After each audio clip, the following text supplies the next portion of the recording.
ماں باپ جو ہیں بچے اور بچیوں کے رشتوں کے لیے بڑے پریشان ہیں، اس کے لیے کوئی وظیفہ؟ بہترین وظیفہ ہے، جس کا رشتہ نہیں ہو رہا وہ بھی، بلکہ 2 دعائیں میں بیان کر دیتا جی، ہوں، جو آپ کو اچھا لگے وہ پڑھ لیں۔ صحیح، رب انی لما انزلت الی من خیر فقیر، یہ وہ پڑھے دعا، ٹھیک ہے، بچہ ہے تب پڑھے، بچی ہے تب پڑھے۔ دوسری دعا استغفار کی ہے۔ اچھا، ایک ایسی دعا میں آپ کو جو سننے والے فوراً سن کے یاد کر لیں، ہوں، چھوٹی دعا ہے جمی پریشانیوں کے لیے، وہ ایسی دعا ہے۔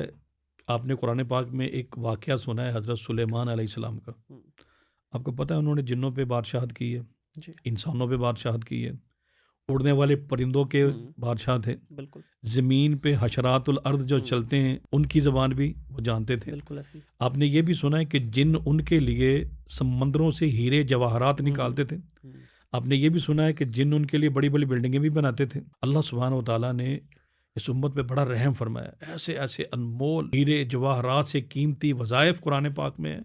قال رب اغفر لی وہب لی ملکا لا ينبغی لأحد من بعدی انک انت الوہاب۔ واہ، 700 مرتبہ جو بھی اس کو پڑھے گا نا، جس پریشانی میں، ہوں، مالی پریشانی میں، اس کو بیماری ہے، اس میں کوئی بھی مسئلہ ہے، جو بھی مسئلہ ہے وہ پڑھنا شروع کرے، ہر آنے والا دن اس کے لیے خوشی کا پیغام لے کے آئے گا۔